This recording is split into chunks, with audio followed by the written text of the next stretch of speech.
Il nostro millennio è caratterizzato, costellato di eventi nefasti, crimini di inaudita ferocia, aggressioni brutali che denotano rabbia, odio, aggressività, mancato controllo degli impulsi, totale assenza di empatia, crudeltà, malvagità, indifferenza e omertà.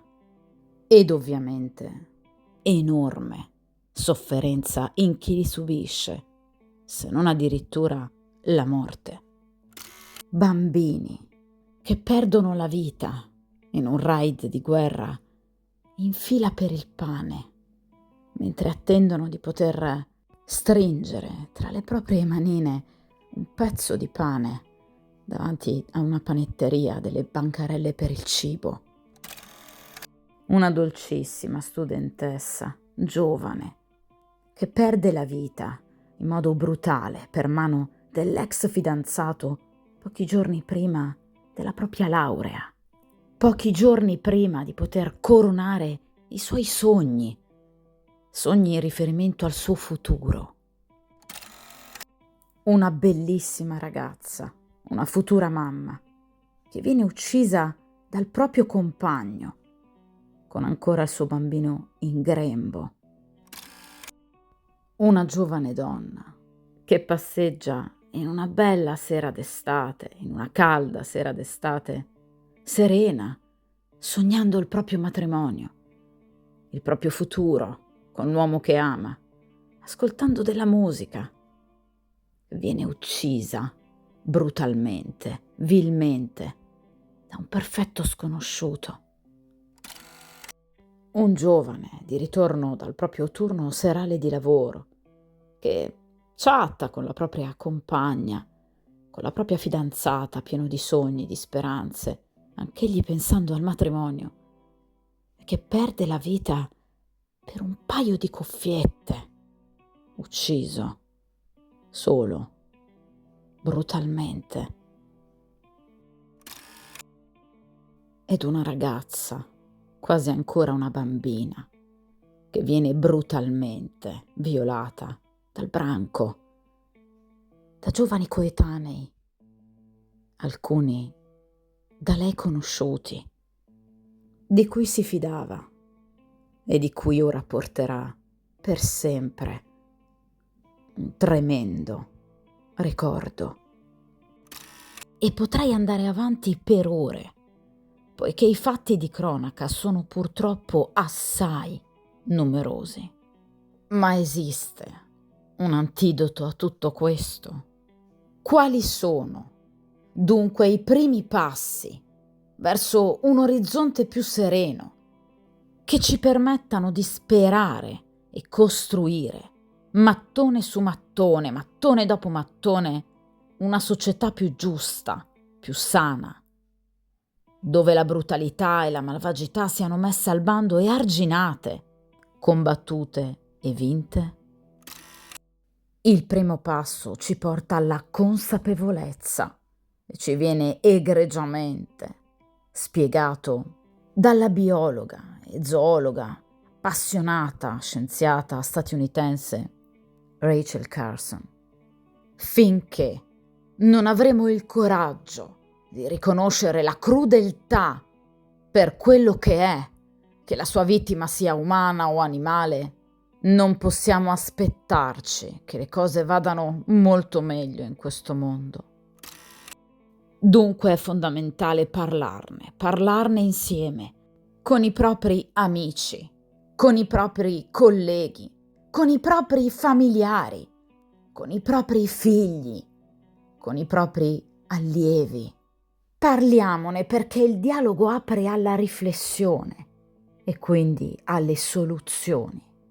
Riflettere su ciò che è accaduto, sui fatti di cronaca, sul dolore altrui, sulle proprie emozioni e sensazioni in merito, apre all'empatia, alla comprensione, alla compassione. È fondamentale divulgare un pensiero comune al rispetto per la vita propria e altrui. alla libertà e umanità, alla comprensione e compassione, alla collaborazione e cooperazione, all'onestà e alla rettitudine, all'amore come cammino condiviso e non come traguardo di un possesso. Si tratta di diffondere con determinazione e coraggio valori ormai accantonati quali generosità, gentilezza, ascolto, attenzione all'altro. Chiunque può essere parte di questo risveglio della coscienza. Ciascuno di noi vi può contribuire in piccoli ma contagiosi gesti quotidiani, nel proprio ambiente professionale, con i propri familiari, con i propri amici, con i propri figli, con i propri alunni. Si tratta di creare una sorta di effetto farfalla dell'umanità e del rispetto, che può regalare un futuro diverso, in cui venga riconosciuto per tutti il diritto inalienabile, sacro e inviolabile alla vita. Tacere, passare sotto silenzio, fingere di non aver udito o visto, voltare le spalle, significa permettere che un frutto marcio attecchisca indisturbato sul resto del raccolto. Censurare, minimizzare un atto offensivo o lesivo significa permettere che accada ancora.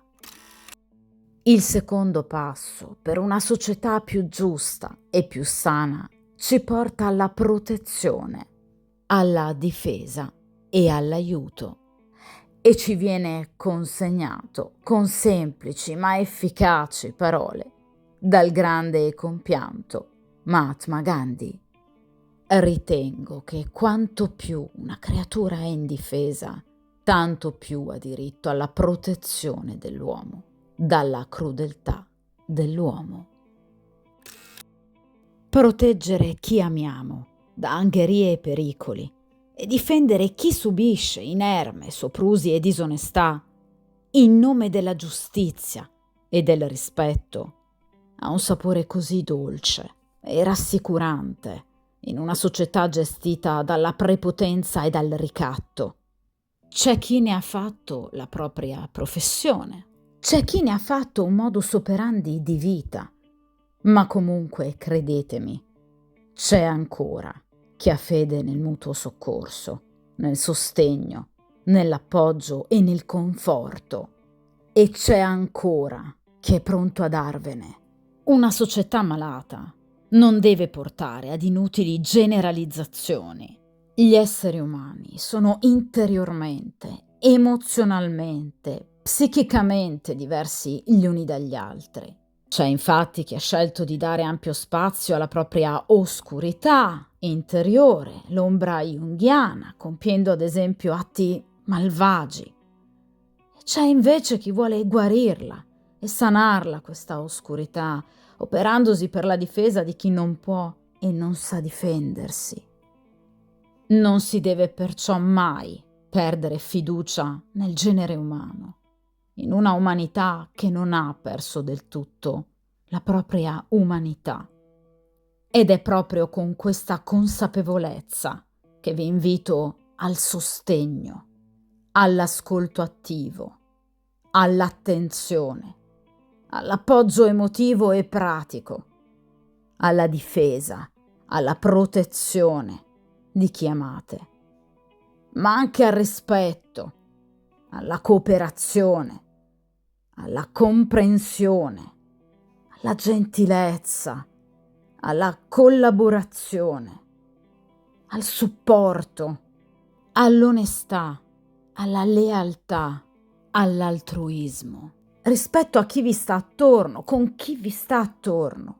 Un atto di gentilezza e tatto, un momento di scoramento alleviato ed un pericolo scampato grazie all'ausilio di terzi sono contributi tangibili di rettitudine e bontà, integrità e lealtà, incorruttibilità e coraggio, che lasceranno il segno, come un piccolo seme che, seppur nel tempo, mette radici. Lasciate dunque che la vostra onestà e forza morale mettano radici, poiché anche nel bene non siamo soli.